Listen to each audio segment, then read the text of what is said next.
name is Sarah, and I am a bookseller here. I am so pleased that you're joining us Can you to use the celebrate. mic? Oh, I just wait to put that on in a second. I'm so pleased that you're here to join us to celebrate Tim Nolan and Philip Bryant. A few housekeeping things before we get on with the show tonight. You will hear from both the poets, and then there will be a time at the end of the program for audience questions. After Q&A, please allow the authors to move to the signing counter, which is the glass display case you pass on your way into the store. You may line up there to say hello and get a signed copy of the book. If you buy a book here this evening, you're not only supporting the authors, but also a locally owned independent bookstore, and we cannot thank you enough.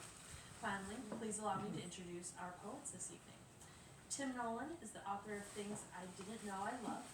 He was born in Minneapolis, graduated from the University of Minnesota with a BA in English, and from Columbia University in New York City with an MFA in writing. Tim is an attorney in private practice in Minneapolis.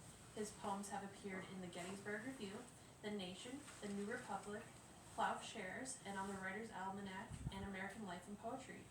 His first three collections, The Sound of It, and Then, and The Field, were published by New Rivers Press. His most recent collection, Lines, was published by the Nolan Press.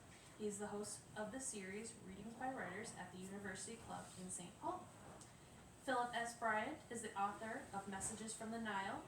He is a native of Chicago, is the author of 3 previous collections of poetry, which include Blue Island, Sermon on a Perfect Spring Day, and Stompin' at the Grand Terrace, a jazz memoir in verse, with music by Carolyn Wilkins.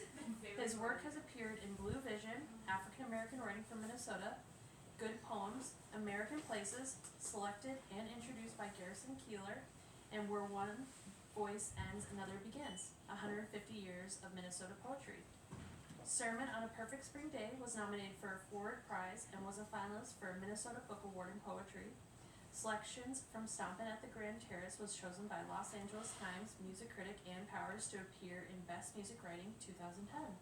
His latest full collection of poetry, The Promised Land, published in October 2018 by Nolan Press, received the Benjamin Franklin Award Silver winner as a finalist in the poetry category by the IBPA. He was a fellow of the Minnesota State Arts Board in 1992 and 1998. He served on the governing board of the Loft, the premier literary arts center in the Twin Cities. He has worked with the Givens Foundation as a mentor for emerging African American writers. He was a radio essayist for Minnesota Public Radio and is currently a professor emeritus Gustavus Adolphus College. He lives with his wife Renee in St. Peter, Minnesota. Please join me in welcoming Tim and Philip.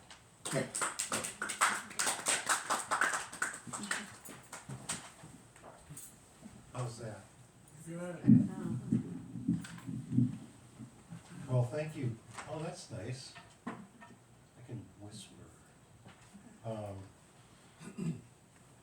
I was thinking that about 15 years ago I read from my first book in this place and my parents were here.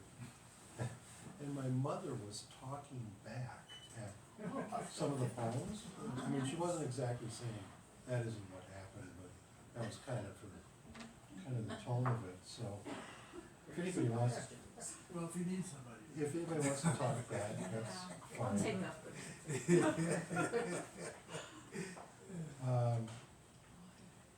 I'll just start in on a few. Because, this is called. Because I'm alive right now, I get to say certain things. For instance, the pine sap on a branch yesterday smelled like that island in Quetico National Park that floated on the border all those years ago. While the hot dog I ate yesterday tasted like those ones at Papaya King, East 86th Street, where I once was, at that corner where once.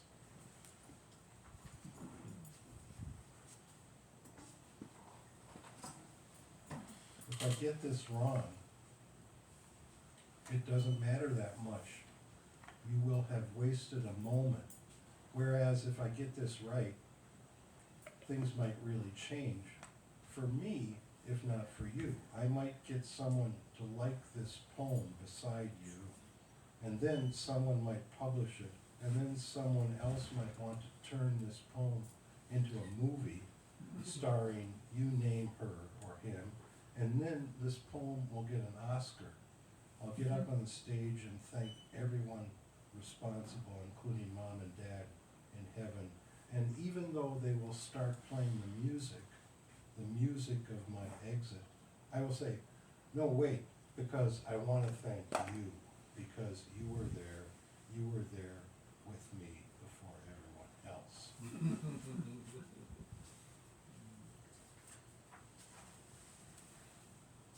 Well, this I have to preface a little bit. Our oldest daughter, Lizzie, told this story. She's the you in this. I can just read it. You told us about an accident you passed on the freeway on your way to work at the new mall. You said the motorcycle was there on its side. You said he was there, meaning the former motorcyclist.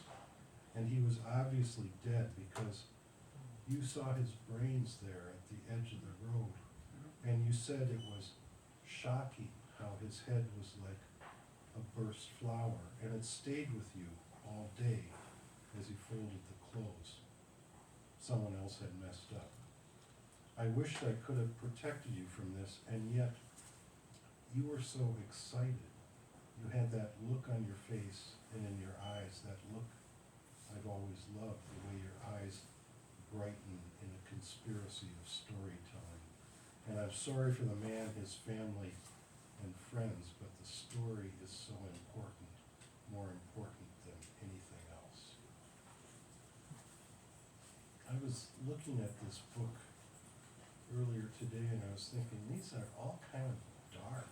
This is kind of a dark book. Well, this is not so dark. It is called Trumpet. When I was a kid, I dreamed of owning a trumpet. Something about the glare of it, the bright brilliance. I thought I could sing with a trumpet, speak with it.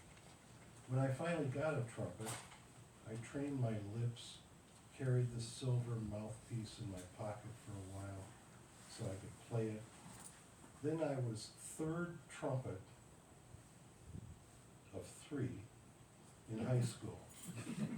We played the theme song from Alfred Hitchcock Presents at basketball games. Then I just let my lip go, let my fingers forget. Now the trumpet is somewhere in the house, silent. There was that time I was the first person to play a trumpet in the new church, now the old church. Easter, I was nervous behind the choir screen, but the notes filled the church, surprising and clear.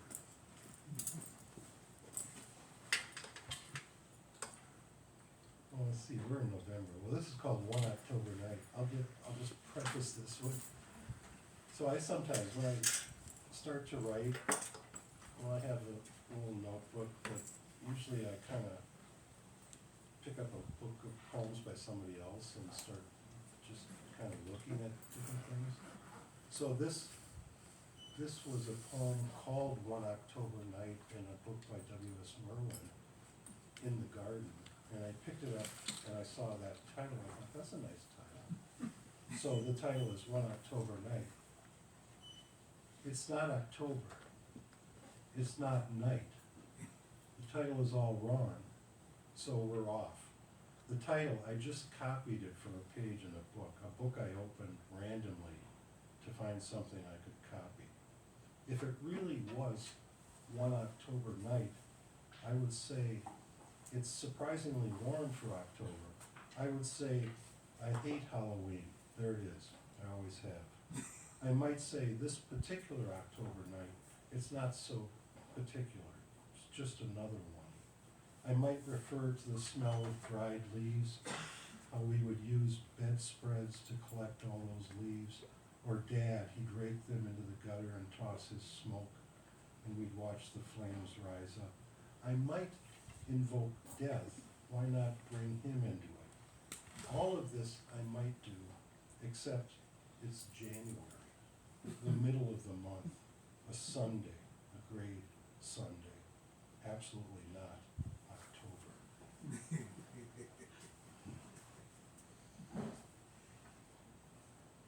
My first poems were written on the backs of sad check stubs in the men's room at work, West 57th Street, New York City. In the days when you could smoke everywhere, you had every occasion to smoke and everyone was about to be someone. I would be that one-eyed poet who wrote short lines, almost Greek leftovers, like Sappho. They spoke in the absence of speaking. They were oddly enjammed, in a way no one had ever enjammed such things. Then, when I was done with my efforts, done smoking, I folded my masterpiece into that tight wad with all the other sad check stubs in my wallet, which was full of other sad stubs of days, like stubbed cigarettes. Then I understood the words came to nothing, and I was silent for a long time, smoking, carrying check stub poems, a whole book of them, my own harmonium, my own self-portrait in the convex mirror, unfolding them like crumpled origami swans, still floating with the music I heard.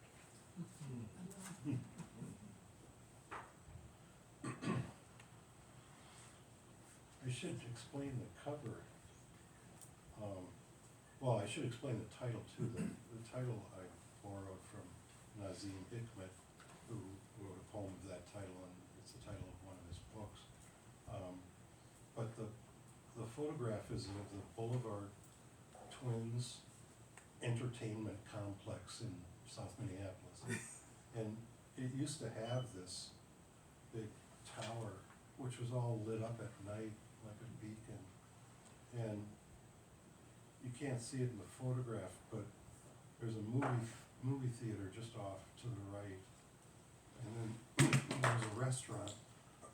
And all the people many of the people in my family had their wedding breakfast reception at the upstairs here. And then on the first floor, there was a big grand staircase where they would take their wedding pictures. Was that So- on Lindale? On Lindale and 53rd. Where was it? 53rd and Lindale. Oh. It's still, the building is still there. It just doesn't have, the movie theater's gone. And it's now Kowalski's. There used to be a bowling alley, which was part of the entertainment complex. So this is called My Parents' Wedding Album. I looked through those black and white photographs so many times. The pages are dog-eared, cracked, worn over. I wanted to know where I came from. So here's Mother with her black lips and her waved hair, smiling with her mouth closed. She was always shy about her teeth. And Father with his rimless wire glasses looks very scholarly. He was very scholarly, but he also seems wary, as if someone might be trying to pull something over on him. And there is my father, his new father-in-law, the best man, an uncle, all of them standing backstage, all of them looking at their watches because the wedding photographer told them to do that. They seem to be synchronizing their watches for some military assault. And now my parents are standing there on that grand staircase of the Boulevard Twins on Lindale. All the wedding receptions were held there. Every married couple has this photograph. The train of her bridal gown spills down the polished stairs with a kind of elegant excess or something like that. And those stairs are no longer there. I mean, in present life, they are gone, just as my parents and everyone in these photographs are not anywhere I know. Just as I was somewhere else, must have been why I looked so often at this album, just to wonder where.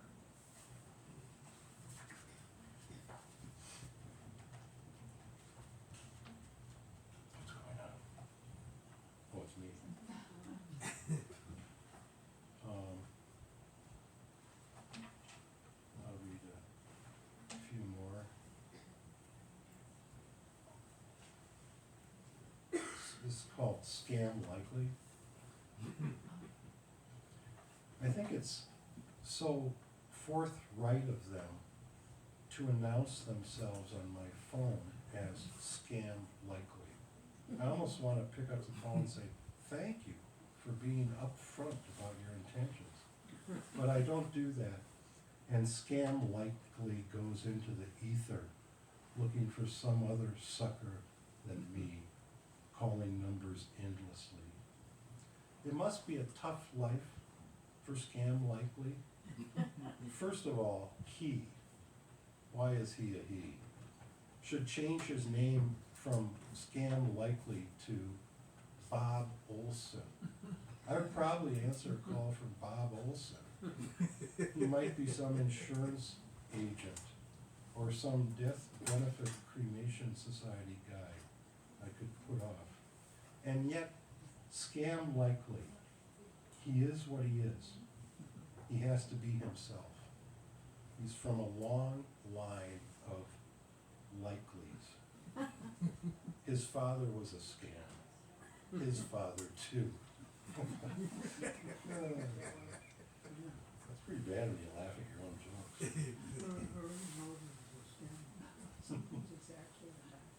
Yeah. Nancy wants to write this something. You don't use? Whose number? I have this, I mean, maybe you recognize this, but I'll be, get up in the morning, brushing my teeth or whatever, and some song lyric will pop in, it's not even my generation, the song. So, this is called Titles. Wait, this isn't the right poem. No, this is a different poem. I'll find the right one.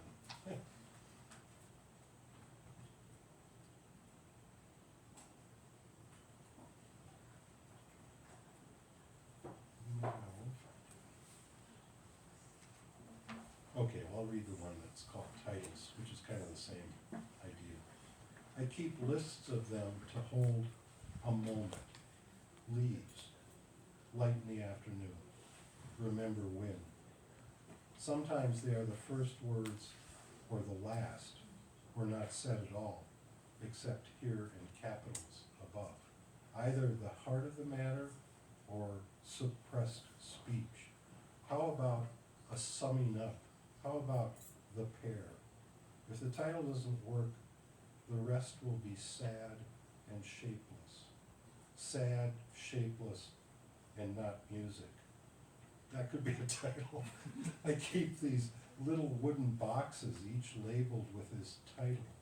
They will grow or not, surviving only on leaves and grass in the dark.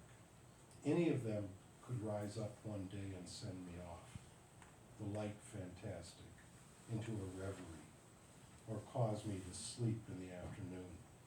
So many possibilities with the years going by, the years before they come back. I'll finish up here with the title poem, which is Things I Didn't Know I Loved. I took the title from Nazim Hikmet, but I also took the shape of his poem, the exercise of his poem, because he has these accumulating reckonings or noticings of things he never paid much attention to.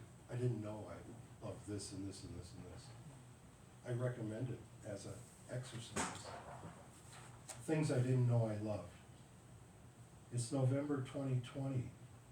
I'm sitting at a high-top table amidst a pandemic in a hotel coffee bar on the west bank of the Mississippi, Minneapolis.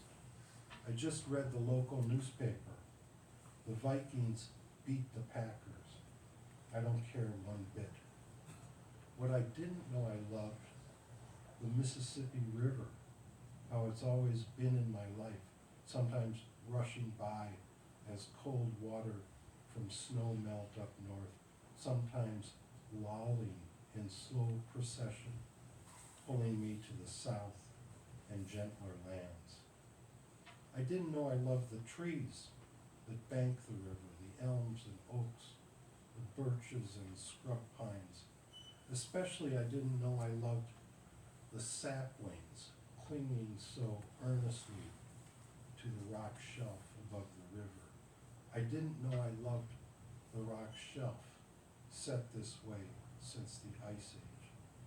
I didn't know I loved the Ice Age, or any age for that matter, especially the age of now, which I didn't know I loved, this very now. Thank you.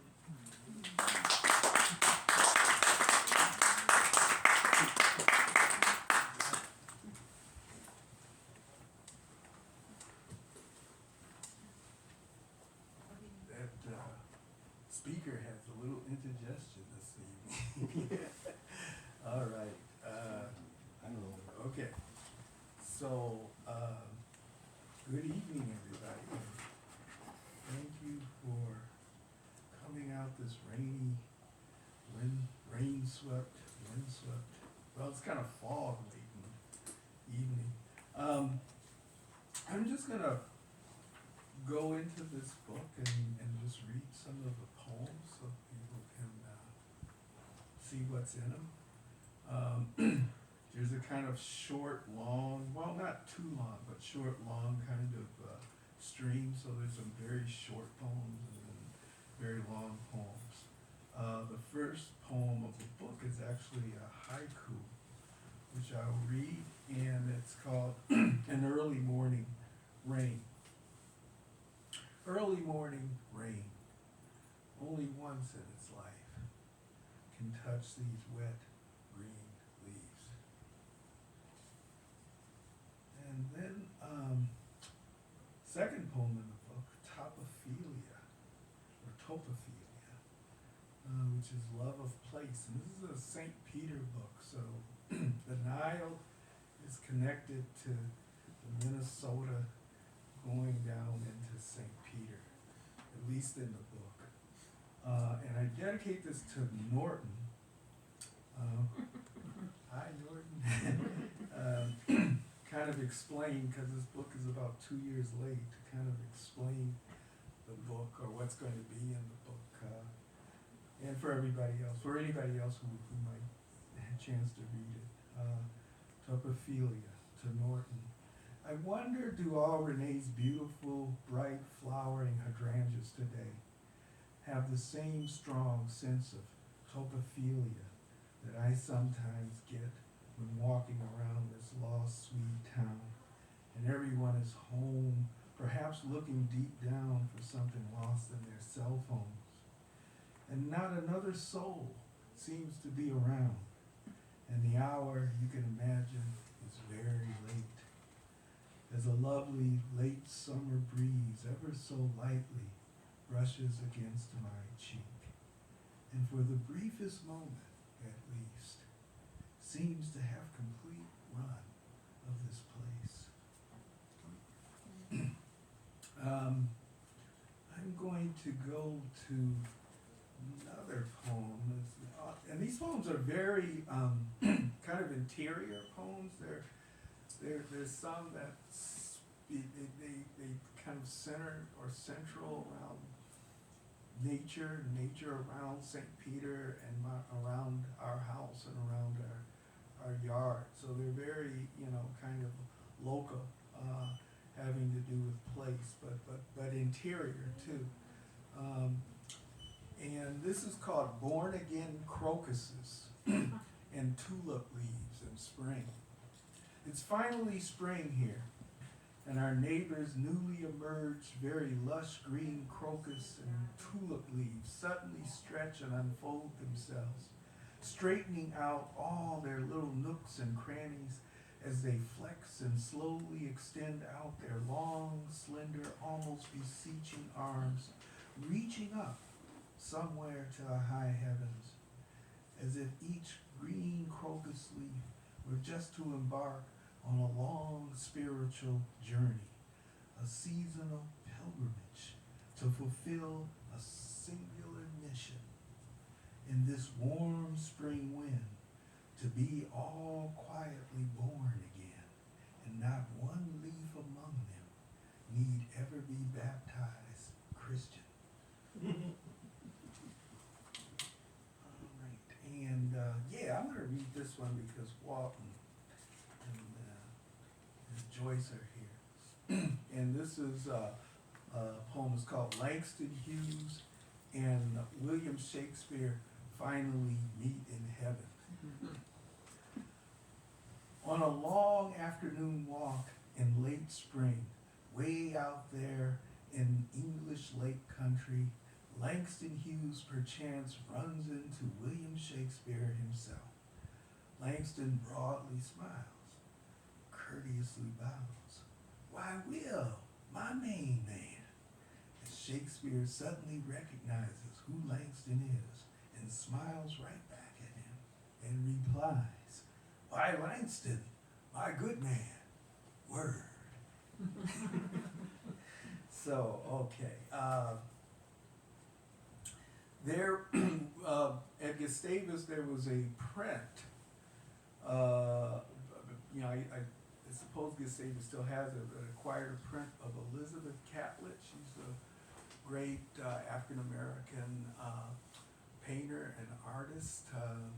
Kind of had to move down to Mexico because, you know, she was becoming too politically hot during her time, and then just kind of stayed down there for Mexico for a long time. Was good friends with Diego Rivera and who's the other one? And Frida, yeah, Kahlo, and did some really remarkable work. And this the one work that Hillstrom Museum acquired was this wood cutting print of this black woman's face, and it's called I Am the Black Woman. And Don Myers, who was the director of the Hillstrom, curated the exhibition, asked me to write a poem about it, commemorating this. And so I wrote this poem, and it was very, very hard to write. I won't go into it because I'm looking at the time, but I'll just read it and, you know, see what you think of it. It's from a print by Elizabeth Catlett, and the sentiment of the poem really comes out of watching Ketanji Brown, being grilled in the Senate in her Senate hearing, and we don't need to go into that too deeply, but it was I was watching it on my laptop in the midday, and I was just you know, seething, angry, and then all of a sudden, you know, something clicked and this poem came. You should Google the print, you know, to see it online. And I dedicated it to our granddaughter, Nina Louise, and our niece, Cora Blue, from a print by Elizabeth Catlett. Look at me, tell me what you see. First, I am the black woman, no more, no less. And what you see, good peoples, is mostly what you get. I am what you've lost, I am what you found, I am what you feel when you can finally stand on solid ground. I am what you puzzled over and only begun to ponder. I am what you briefly glimpsed when you looked way over yonder. I am the rock, I am the river, the far distant shore. I am the blues player, soothsayer, shapeshifter, and more. I am the sharecropper, hip-hopper, high stepper, bebopper. I am the counter narrative. I am the lost and found heritage. The one soul survivor. I am like the sorrow song. I am Langston Hughes's weary blues when you play it slow and all night long. I am your magic mask. I am your sad, mournful well when it's so late at night and it's hard for them to listen and so hard for them to tell. And if I am the most loud and joyful laugh that's always keeps laughing right here in the present, yet will always be laughing somewhere in the past. I am the Omega, the Alpha, I am the Omega, I am the soft whispered sighs of Sigma and Beta, I am the divine comedy, I am Greek tragedy, pure French farce, I am the light that shines all night, I am the deep and insistent dark, I am the blood, I am the life, I am the marrow and the bone of every black woman who ever was, and every black woman who done packed her bags and gone. I am the Nile, the Mississippi, the Congo, the Euphrates, I am those solid hips, frizzy hair, eyes, and lips that drive men crazy. I am the preacher, I am the choir, I am the brimstone, I am the fire, I am the singer, I am the shaker, I am the motor, I am the maker, I am the oldest drawing in all of human history, yet still to this day, I remain a mystery. So look at me closely, tell me what you see, no more, no less. I am the black woman first, and what you see, good peoples, will always be what you get. By extension, that's the column too. Just saying, just saying. All right, I wanna read this poem. This is to my mother-in-law, Renee's mother. She's right there, and she was a great woman. Huh? What? I said I'm not Renee's mother. No, I said Renee's mother. She's Renee's mother. That's what I said. She's Renee's mother. Okay. And Renee's right there. Okay. 12 Short Memories of Carolyn Laverne Thomas Reek. 1. St. Cloud, mid-1990. The wry wisp of auburn hair of yours floating upward in the wind like a thin wispy branch in early spring, waving high above the land as you reached out from the crowd and firmly shook Bill Clinton's hand. 2. Painesville Lutheran, Christmas Eve service. You were seated to my left, Warren to my right. It was late 1970s, holding lit candles, singing Silent Night.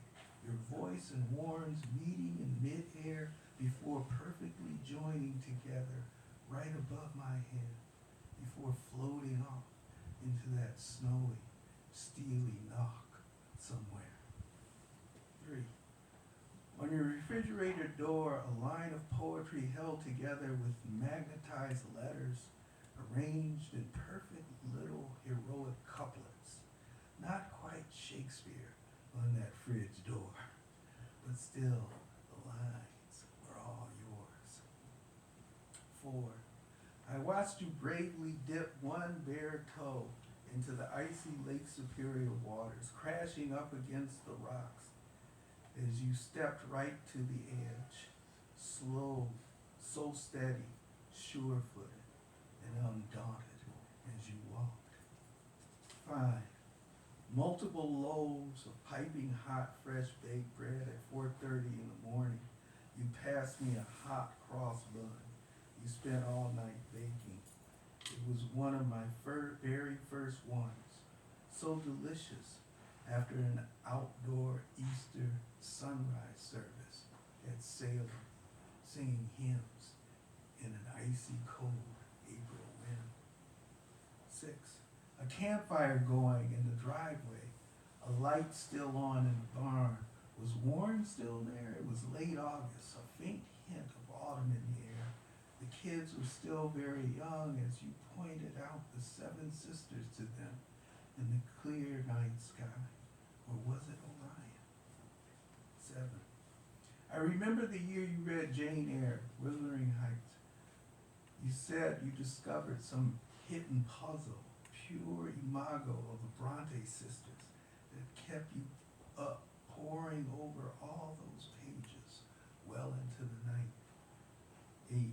The slow, muffled roll of your walker across wood patio deck to get to your parked car out back. And then, as if by magic, away you go. 9. Late at night, the sound of wood Scrabble letters on the Scrabble board. Pontiff. Pontiff. Renee finally breaks the long silence. Ma, that's brilliant. 10. Town board meeting night at the farm. You, the duly elected township clerk. The meetings always lasting late into the night. Road maintenance, ditch permits, drainage sites, pure democracy in action. Like a small candle you set in your farmhouse window, flickering, even then, yet still burning bright. 11. The opening section of the Moonlight Sonata. You played it so rarely on the piano. I heard it one day from upstairs and put my thick book I was reading down in the middle of rural central Minnesota. I just wanted to listen to you play it then and marvel at the sound. 12. I remember years ago, you, Connie, and Carol walking along the shore of Lake Coronas in late summer twilight. And though you all knew it would be dark very soon, you kept walking and talking until suddenly a loon cry rose in the air.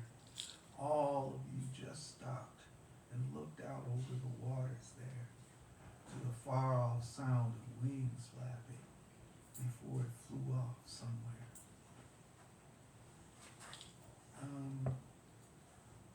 Okay, let's read this one. How am I doing for time? Okay. This is called Among Swedish Lutherans.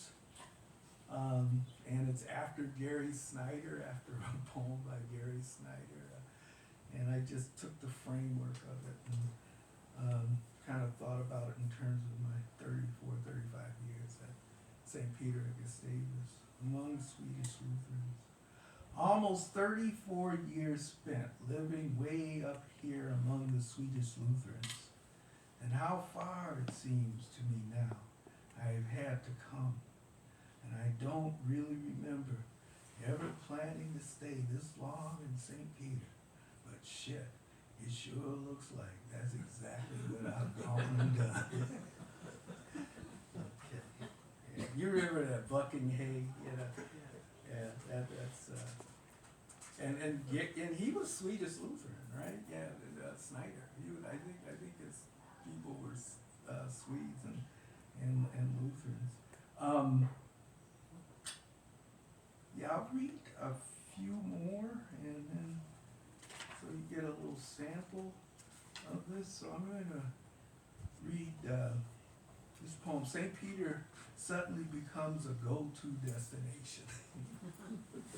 This morning I hear our tiny resident house wren sing as if she were some brave, intrepid courier who, after a long, arduous flight to arrive here, perhaps from somewhere, who knows, way out there in the great beyond, now loudly sings out her song, and her oyes, oyes, singing of some important early morning proclamation coming down straight from the very seat of creation. And suddenly it becomes a real wake-up call for us all, that's sung so plain yet so clear, that the whole world would have to make St. Peter its go-to destination just to hear.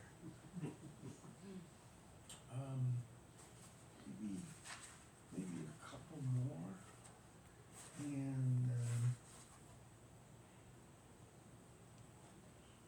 yeah, I'll read this one. This is on, this poem is called On Passage of an Open Carry Law here in Minnesota, and they dedicated it to Tim Walz. I think we should consider passing a law here in Minnesota fully legalizing the open carry of all our unconditional love for each other, with much more compassion, forgiveness, and charity to be shown and worn right out in the open at all times by every law-abiding citizen, displayed in plain sight and for all to see, even though we well know that these indeed are powerful but completely harmless, non-lethal weapons used against all forms of hatred, violence, and cruelty. We also certainly know what these well-tested and proven weapons were first made for. So I believe we shouldn't try to conceal them or hide them anymore. So, you ask, could the law itself act as a real and effective deterrent against all our very worst angels? It's much too early to say, but all our unconditional love out there in the open could be the actual difference maker towards bringing us all just a little bit closer to that ever safer, better, and brighter day. And I'll close with the poem that I wrote for Joyce Sutton called Cedar and Evergreen Campfire Smoke. And it's basically about writing poetry. But it's also about smoke and mountains too. I get it. Everything changes. Nothing remains the same. The poem you read here will be one day be torn to shreds in tiny little tatters, not read by anyone anymore, as if it never really mattered. It'll all be soaked through and through to the bone in a sudden monsoon or hailstorm, peeled, pelted, and melted, left out and forgotten on a rain-swept windsill to become waterlogged, smudged, and blurred in a fat, bloated book that no one cares to open anymore, leaf through, and even look, only to be scraped off to the side like roadkill or dumped into a big plastic trash bag or toxic landfill. It steadily grows higher and higher until it's all burned up in some raging hot incinerator fire. In just minutes, reduced to mere ash and dust, just like everything will be on this earth, eventually, including us. Yet I do secretly wish and hope that all can slowly rise up from this short, brief, inauspicious history when it goes back into that great mystery, perhaps to one day return as the sweet cedar and evergreen scent of distant campfire smoke that at dusk will slowly descend and cover some quiet, peaceful river valley just below a steep, misty mountain slope.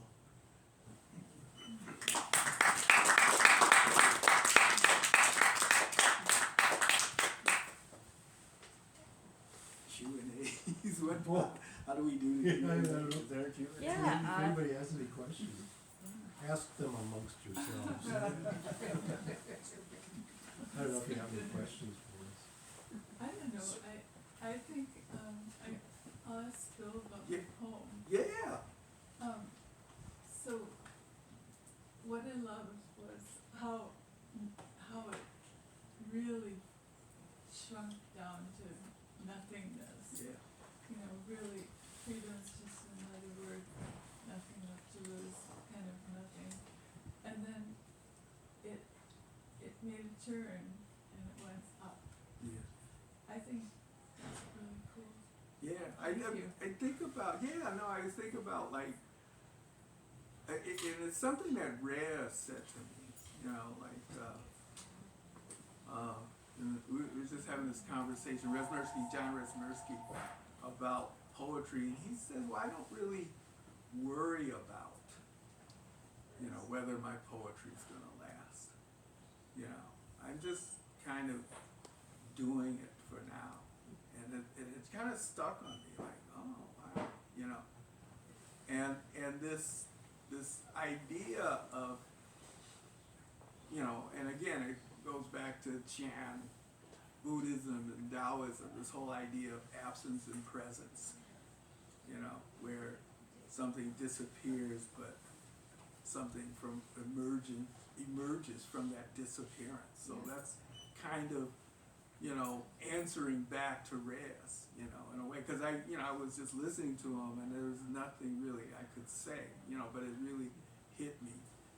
And then, you know, thinking about like us doing this for so long, you know, and what's going to happen to all of this as we do it. And again, you know, this idea of, you know, absence and then some presence comes from that in that way. So you know, it's kind of a hopeful poem, even though it starts off kind of not so hopeful in terms of, you know, these books being all swept away in some kind of deluge. Yeah. Step by step. Yeah. Let's see. So Tim, do you sometimes think of the title first? And then, Oh, yeah. Yeah, in fact, for a long time, I was only writing titles. I mean, I had like a whole notebook full of titles. And then I would go back to them and something would happen. Almost like, you know how you start the crossword puzzle in the morning and you can't finish it, and then later in the evening, you come as if you've been working on it in the interval. Yeah. And something like that would happen when I'd write titles down. You know, like Apple. Like I had a title Apple, and I didn't write the poem for like 10 years. Or maybe not that long, but it's like, because I think a poem kind of operates as a memory unit in a way. And so the titles serve the purpose of gathering all, you know, what might be there in the poem. Do you remember the time there was a group that used to give presentations in the bowling by Yeah. Bryant? And there was a discussion of titles, and John Resmersky was part of it. Oh. It was like a little forum. Yeah, it was Lightsey. Lightsey Darst. Lightsey Darst. Wow. It was right over here. yeah. Yeah, Yeah. Or right over it here. was fun. Bryant. Was that in the 80s? Yeah. So, out of all the writing styles, why poetry? Oh, it's easier. Yeah. And it's more manageable. I mean, you can do it in a sitting. You know, I say, I wish I could write a novel, but I don't care about characters or plot line or, yeah, it's kind of like too much trouble. You'd have to figure it out. But you could do the same thing in a poem, it's just much more condensed. Like there's a story that's being told, but it's much shorter. It's the same for me. I think that my way of looking at the world is so random, and poetry is so random. I mean, just in what Tim just said about, you know, just listing titles and stuff, and how I think poets kind of sift through things to get to something, you know. And that's how I, you know, like when I was a kid. This is during the 50s, this was back in the Pleistocene age, right? We would have these model airplanes, you know, we save up our money, and do chores and get, you know, model airplane of a B-52 Stratoforster or something like that. And I remember getting these, monogrammed and then Revell, and taking the pieces home and just dumping them on the, you know, my floor of my room, my bedroom, glancing at the instructions, you know, and then throwing them away, and just trying to figure out, like, from, you know, the pieces, like how it fit together. And my, you know, you could imagine my models didn't look very good when I was done, because I would always glue stuff in there that I wasn't supposed to. That was like step 12, you know, and I was like doing it in step 3 or something like that. And my friends who follow this, I notice, I mean, they have these beautiful models, right? And mine would be just like, cement all over them and kind of like happenstance. But it was, and I felt sad. I felt it was something like, oh man, I should follow the instructions, but I just was not compelled to do that. It was something that, let me start from this part and just kind of work from that, So yeah, and I think that was kind of like the poetic mind, if you want to call it that or whatever. But that's just how I think about, the how poem gets put together. And it's and like Tim says, I think it's a longer process than most people think. Because I think that I've literally thought about poem for 20 years before it finally comes out, and I write it and I think it's new, and then I think, oh no, that was something that, or I'll find a copy of it that I wrote 20 years before that I thought, that I'd forgotten about, and there, boom, there it is. So this stuff is always kind of cranky in your head. I don't know if that's the same for novelists. I think novelists are very interested in kind of, a kind of pattern and characters and getting into them, and we do that as poets, but we're more interested in these kind of particular things that will come out of nowhere and then kind of fit together. Oh, there it is, and then you'll kind of move from that point. That makes sense to me.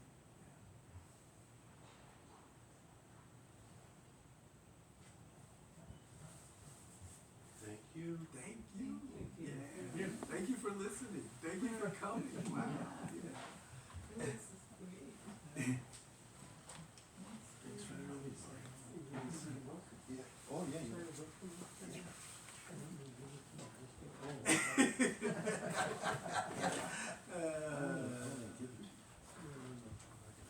Support small presence. Thanks for coming. I was just floored how many people were there. Oh, Yeah. That's good reading.